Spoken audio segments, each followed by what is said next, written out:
La Zona Cero.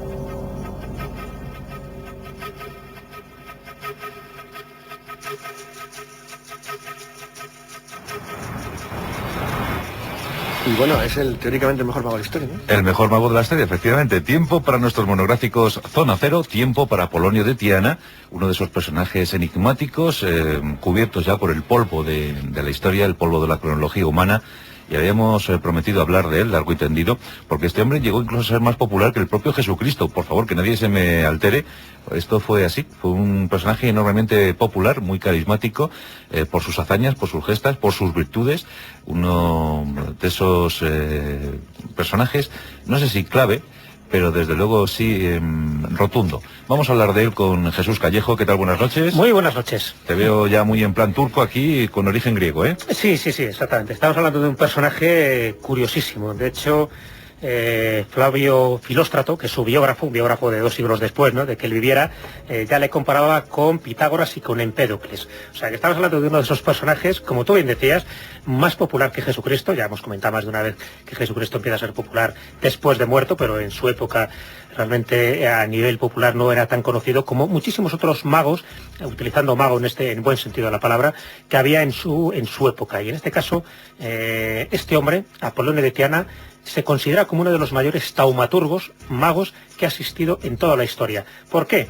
Porque vio desfilar a varios emperadores romanos de los que él fue asesor, tenía unas capacidades psíquicas fuera de lo común y lo demostró, y no solo en esta biografía, sino en gente que le llegó a conocer personalmente. Vio la muerte de Domiciano a muchos kilómetros de Roma, cuando él muere asesinado, resucitó a una mujer de su féretro, dice la leyenda, y hasta ejerció el don de la profecía. Yo creo que con estas pinceladas nos estamos dando cuenta de qué personaje tenemos entre manos. Hola, Carlos Canales, ¿qué tal? Buenas noches. Hola, buenas noches. Jesús ha dicho una cosa importantísima.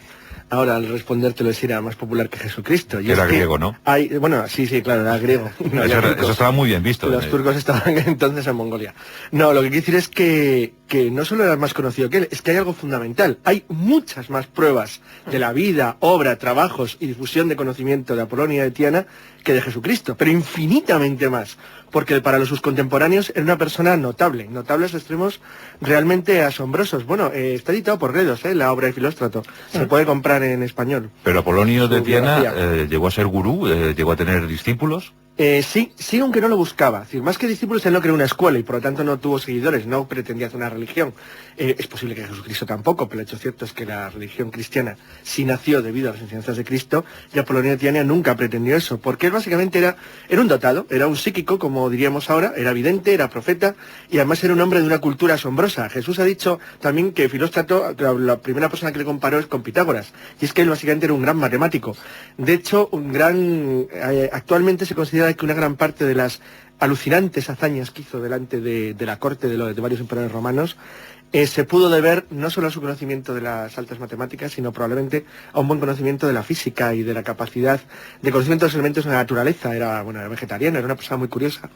Y probablemente algunos de los trucos o de los hechos que le dieron fama en el mundo romano entero, probablemente se debieron pues pura y simplemente a lo que llamaríamos trucos de magia de salón de alto nivel, que le permitía, actuaba ante la gente, es decir, era una persona con unos conocimientos muy superiores a los de su época, y él era capaz de escenificar actos y cosas que dejaban a la gente, absolutamente pasmada. Entonces Jesús vivía del asombro. Totalmente. Sí, o sea, claro, aquí la duda está si realmente era un gran mago, un gran prestidigitador, o realmente estamos hablando de una persona que tenía unos poderes paranormales fuera de lo común. Probablemente más cosas. Claro, no lo podemos saber. Lo que sí está claro es que asombraba allí por donde pasaba. Este hombre viajó bastante, de hecho cuando él se va a la India y regresa, pues es otra persona totalmente diferente.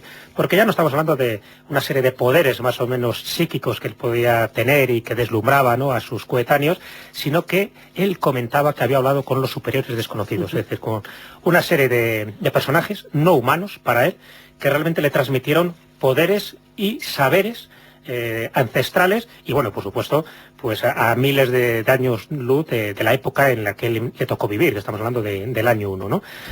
Una de las frases suyas que él comenta, dentro de las pocas escritos que han llegado a él, porque así como Jesucristo, como decía, nunca llegó a escribir nada, Apolonio de Tiana, otra de las comparaciones que se hace, sí escribió, lo que pasa es que no nos han llegado escritos de él. ¿Cuándo nació? No se sabe exactamente. Unos dicen que pudo haber sido, fíjate, curiosamente, el año 4 antes de Cristo, o sea, con lo cual estaríamos hablando de la misma fecha también del natalicio de Jesús, o se habla también posiblemente del año 17 después de Cristo. Se sabe que vivió entre 90... En tiempos de Octavio. Él muere en el reinado de Nerva, en el año 96-98, llega a conocer a Miniciano y a Tito, y muere a finales del siglo I. Vivió mucho, vivió un siglo. Casi un siglo. Prácticamente un siglo, sí, o sea... Era un hombre notable. Lo cual es otro de los misterios, por el que se hizo todos los Augustos, casi. Sí, todos, y pasó hasta por Nerón, o sea que... fue vivo. De todos los emperadores romanos, todos los de su época, y sobrevivió a todos ellos, lo cual ya es bastante... Todos estos, y que viviera casi un siglo, entonces ahí se acrecenta también su leyenda, porque ¿qué personaje podía vivir tantos años? Entonces, nos habla de una persona bien vista por los emperadores. Sí, siempre, porque además es que era muy sabio, los consejos que él daba pues eran sensatos, o sea que él no quería tener ningún tipo de poder político ni religioso, a pesar de que estaba considerado un gurú. Es decir, era una persona sabia, y era sabia sencillamente porque él había convivido con los hombres más sabios del planeta. Y no solo los visibles, sino incluso los invisibles. Él comentaba en una de las cartas que nos han llegado, decía, he visto hombres que viven en la Tierra y sin embargo no son de la Tierra. Fíjate qué frase más enigmática, ¿no? Porque parece que estuvo en aquellos confines que están vedados para el resto de los seres mortales. Es decir, habló con esos que se llaman los superiores desconocidos, habló con esa especie de hermandad blanca, habló con una serie de personas consideradas dioses que para él le transmitieron una serie de mensajes y de conocimientos que luego fue mostrando no solo en las cortes de los distintos emperadores romanos, sino toda una corte de discípulos que le fueron siguiendo y que además fueron asombrando por su sabiduría. No lo olvidemos nunca, que aparte de los fuegos de artificio que él pudiera hacer, era un hombre realmente sabio. Pero no llegó a afiliarse a esa secta extraña llamada cristiana, ¿no? No. Él vio a los cristianos, como a todas las religiones, un hombre muy respetuoso, como todo culto griego de la época.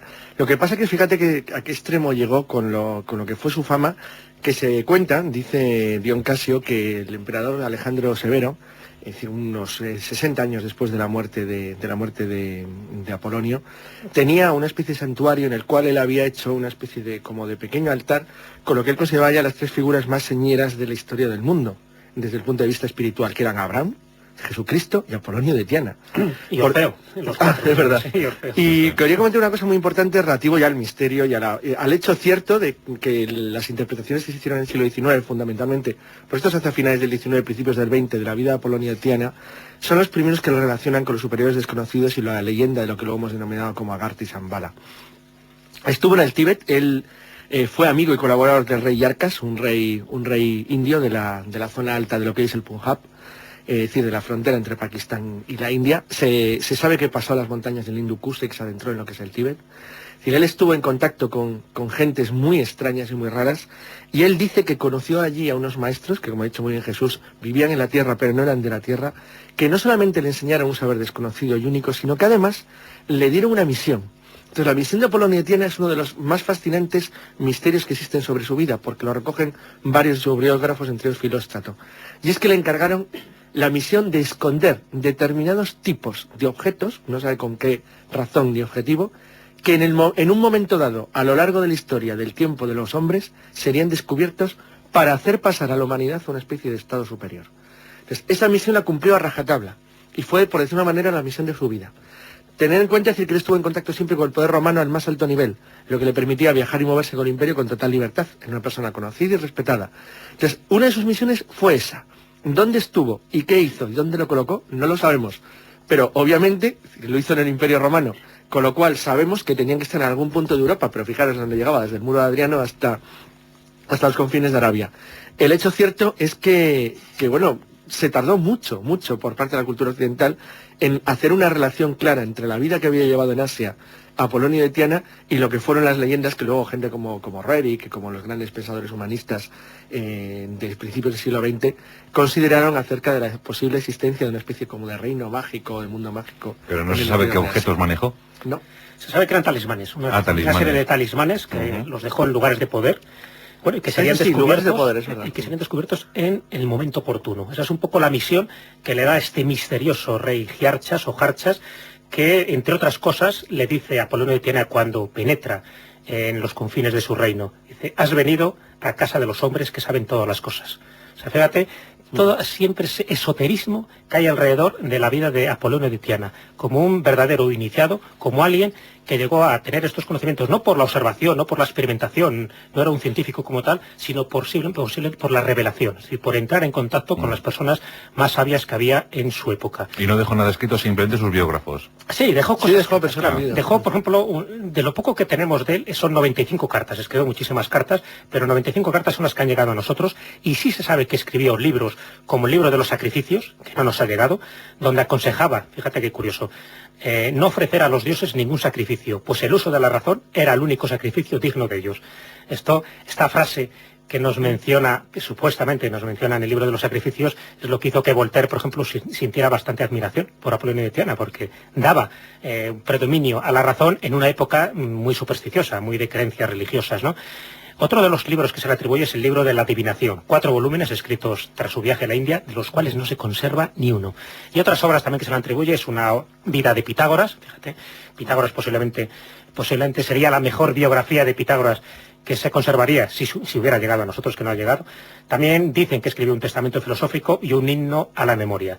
En fin, lo poco que nos ha llegado a través de estas cartas sí quedan espigadas frases un poco que denotan el carácter filosófico que tenía Apolonio de Tiana, no tanto religioso, como en frases parecidas a esta, ¿no? Decía, hay que ser sano de mente y entonces la salud del cuerpo vendrá de modo natural. Esto dicho hace 2000 años. ¿Escribía en latín o en griego? Escribía en varios idiomas, porque él se sabe, fíjate, otra de las características, parece ser que llegó a dominar 16 idiomas en aquella época. Como los grandes, ¿no? Como los grandes, o sea, Apolonio de Tiana lo tenía todo, da asco por eso, ¿no? Porque realmente no se privaba de nada.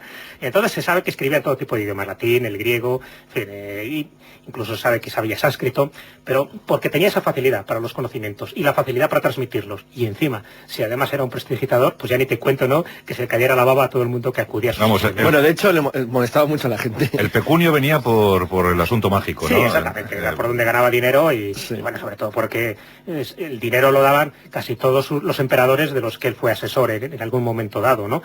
Entonces, bueno, pues fíjate que desde Nerón se atrevió a decir que de Nerón, o sea, una frase que no le mató en ese momento de milagro, porque Apolonio de Tiana le dice que más le valía estar callado que cantar, era cuando le daba Nerón por lo de la lira, ¿no? Y tal. Bueno, pues a pesar de esa frase, no le echan los leones, ¿no? Fíjate el respeto que le podían No, le respetaron todos, incluso él, siendo ya muy anciano, pasa a la guerra civil romana de los sucesores, donde convierte a Tito en emperador de Roma, y él pasa perfectamente, sin ningún problema, era una persona conocida, totalmente respetada, le respetó Calígula, le respeta Claudio, todo el mundo le mantiene en su puesto porque era alguien muy especial. Era molesto. Era enormemente molesto para mucha gente porque era un listillo, sabía de todo y además era espectacular. Sin embargo, lo que es cierto es que nadie se atrevía, ni siquiera de lejos, a molestar a Apolonio de Tiana, lo cual también hay que reconocer que es una cosa bastante extraña. Es decir, fue respetado por todo el mundo, desde la guardia del emperador hasta los chupópteros y las láteres más patéticos que pudiera tener el más pirados emperadores romanos de la época. Algo sabría sobre todos aquellos. Es posible, tenía dosías, por ejemplo. Bueno, fue respetado por todos menos por el último. Sí, hombre, ya, pero ya era muy mayor ya. Y ya no era lo mismo. No, la verdad, lo cierto es que, aparte de todo, reunía una especie de factor renacentista que era muy extraño, y era el saber no solamente de arte, de ciencia y de matemáticas, sino también encima ser un humanista y entender las religiones. Aparte de todo, había ojo por todo lo que era el mundo conocido, incluso hasta más allá de lo que era el mundo conocido habitual de los mercaderes romanos, lo cual también le daba un aire de prestigio muy notable, y es que era una persona que conocía el mundo entero. Si encima, claro, tienes delante un tipo que habla 16 idiomas, la verdad es que es para traumatizar a cualquiera. Pero hablemos acerca de sus prodigios. A ver, alguna cosa, algún ejemplo. Pues vamos a poner algún ejemplo. ¿Vaticinó? Sí, vaticinó, ya te digo, la muerte de Domiciano. Domiciano. Sí, pero lo vaticina, bueno, él muere en el año 96, Domiciano me refiero, y él vaticina con meses de antelación que va a ser asesinado en Roma y la forma que va a ser asesinado, ¿no? Y al final se comprueba que es así, ¿no? También comentan que una de las cosas que él vaticina es un terremoto que también ocurre, ¿sabes? Y bueno, pues lo anunció con bastantes meses de antelación y también pues ocurrió en el lugar que él dijo. Bueno, al final tuvo que defenderse precisamente de muchas de estas acusaciones, porque lo que le acusaban era de esto, de herejía, ¿no? Que cómo él podría saber este tipo de vaticinios sin tener contacto con los demonios. Entonces, bueno, pues es una de las acusaciones finales, que después contamos un poco cómo es el final de su vida, que es igual de misterioso que el resto de su vida, ¿no? Pero bueno, el hecho es que, entre otras cosas, también se le atribuye pues una resurrección, ni más ni menos, o sea que no se sabe hasta qué punto. Yo creo que todo eso forma parte un poco de la leyenda negra alrededor del, ¿no? Porque dicen que en Roma resucita una joven recién casada que era llevada ya en el féretro en la ciudad. Entonces él se acerca, como si fuera Jesucristo, aunque él lo conocía bastante bien a Jesucristo, lo que pasa es que nunca quiso estar dentro del círculo, ¿no?, de influencia de Cristo. Bueno, pues dicen que resucita. Lo que pasa es que todo este tipo de datos son sospechosos. ¿Llegó a conocer a Jesucristo? No se sabe. No se sabe, pero hay algo muy interesante. Pero que conoció las enseñanzas de Jesucristo, no hay ninguna duda. Y hay ¿no? algo muy interesante. Es, bueno, ahora sería ahondar en el libro famosísimo de Faber-Kaiser del viaje supuesto de Cristo a la India, pero es posible que estuvieran en el mismo lugar. En Cachemira. Claro, que se conocieran en la misma zona del norte de la India. La verdad es que coincidieron con seguridad y luego él conocía el cristianismo por una sencilla razón. Bueno, estuvieron en el mismo sitio, lo cual es extremadamente sospechoso también, pero que lo conocía era evidente, lo conocía entre otras cosas porque él hace su viaje a la India partiendo desde Siria, donde él tuvo contacto con un asirio que se llamaba Damis, que es el que le convence. Pero si conoce a Jesús en Cachemira, Carlos... No hubiera sido nada extraño, que se hubieran conocido en alguna zona del norte del Punjab, porque coincidieron en el viaje en las mismas fechas aproximadamente en las que teóricamente tenían arrestado a Jesucristo. Es decir, porque ten en cuenta que tenían casi la misma edad, la diferencia puede ser 1 o 2 años arriba abajo. Ya comentamos. Entonces, que damos por hecho, damos por cierto que fue antes de la crucifixión. Claro, no, me estoy refiriendo en el viaje. Más o menos tienen la misma edad. No, que estaba pensando en JJ Benítez. Y luego, no. Los años ocultos de Jesucristo. Claro, los años ocultos. Otra historia, todo lo de Andreas Faber-Kaiser, cuando dice que Jesús vivió y murió en Cachemira, efectivamente. Y que murió en Cachemira a los 80 años de edad, pero eso es otra teoría. Entonces, el caso es que sí es cierto, por ejemplo, que en el juicio que le hace Domiciano, él hace algo espectacular, y es que cuando están los jueces intentando convencerle de que se declare culpable, pues no tiene forma alguna de salir adelante, delante de las decenas y decenas de testigos que había, le dijo al emperador de una manera muy tranquila y a los jueces, dice, podéis detener mi cuerpo, pero no mi alma. Y añadió que ni siquiera mi cuerpo podéis detener. Entonces en ese momento desapareció delante de todos los testigos, en medio de una gran luminosidad, y apareció al cabo de unos días en otro sitio a sus discípulos tal y como les había prometido. Incluso tuvo que hacer un esfuerzo para convencerlos de que seguía vivo, porque nadie se lo creía. Creían que dudaban incluso que fuera corpóreo, pensaban que era una especie de fantasma. La verdad es que, claro, eso le dio ya una fama mundial, si le faltaba algo más. Vaya, qué personaje tan curioso, tan interesante, Apolonio de Tiana. Yo creo que muchos oyentes lo están descubriendo esta noche con nuestros monográficos Zona Cero, pero hombre, algún defecto debía tener este hombre, Jesús, algún enemigo. Sí, no, tenía muchos enemigos. Claro. Tenía bastantes enemigos. ¿Nadie intentó quitárselo de medio? No. Tenía fama de charlatán, sobre todo. O sea, los que sus enemigos no le consideraban un hombre peligroso. O sea, don Apolonio murió en el Catre. No se sabe. Casi lo gracioso es que no tenemos la tumba. O sea, tienes que meterla dentro de los personajes famosos que hemos citado alguna vez. No se sabe dónde está su tumba, con lo cual se acrecenta también su leyenda, porque nadie le vio morir y nadie sabe dónde puede estar su tumba. Nadie. Con lo cual ahí se abre toda una puerta, ¿no? Una especie como de el rey Sebastián o el rey Arturo, de alguien que volverá en cualquier momento. Pero como tenía casi 100 años, la verdad es que empezaba a sospechar. Así que, nada, uno de los principales enemigos que tuvo fue Eusebio de Cesarea, ¿no? Que bueno, lógicamente Eusebio de Cesarea pues criticaba a todo aquel que fuera enemigo del cristianismo, por lo menos el que no lo apoyara abiertamente. Y él le consideraba un charlatán, él consideraba un mago, y que decía que los éxitos suyos se debían pues a la intervención de los malos espíritus. Esas prácticamente eran casi todas las acusaciones, nada más. Pero aquellas personas que le llegaron a conocer realmente nunca opusieron ninguna objeción a él, sencillamente porque era un hombre sorprendente. Incluso fíjate que Filóstrato, cuando escribe su biografía, y que la escribe un poco pues para denigrarle, en fin, para poner las cosas en su sitio, y la escribe 2 siglos después de su muerte, bueno, pues hasta él tiene que reconocer que no encuentra motivos para criticarle, sino todo lo contrario, que son motivos de elogio, ¿no? Porque todo lo que ve en él le considera, fíjate, que como un hombre divino y como un daimón, le compara con un daimón. Los daimones eran esa especie de espíritus intermedios entre los demonios y los hombres. De hecho, se decía que Sócrates tenía un daimón. O sea, que ni siquiera le llegaba a considerar un ser humano por lo que atesoraba en su conocimiento y, bueno, y en el espíritu de Apolonio de Tiana. O sea, era entre un hombre divino y un daimón. Sí, es cierto, el hecho de que considera una especie como de ángel, entre ángel y hombre, ya es curioso, porque además hay una extraña leyenda sobre su nacimiento, según la cual su madre tuvo una especie de sueño y lo parió. Es decir, bueno, en el sueño ella soñaba que el niño nacía en un prado y que al despertarla, de repente oyó unos cisnes que cantaban y un rayo cayó en ese momento en el lugar. Es decir, hay fenómenos celestes en el momento de su nacimiento. Es decir, hay un montón de leyendas ya desde el mismo principio. Hay algo extraño. Desde luego el hecho de que es verdad que a alguien le presenten como una especie de intermedio entre ángel y hombre no deja de ser algo sospechoso. Bueno, pues ahí está Polonio de Tiana para todos vosotros en estos monográficos Zona Cero con Carlos Canales y Jesús Callejo, que son también un poquito daimones, ¿eh? Yo les veo aquí con sus túnicas y a mí uno en el hombro derecho y otro en el hombro izquierdo me cuentan cosas muy extrañas. Gracias, Jesús. De nada. Gracias, Carlos. Hasta luego.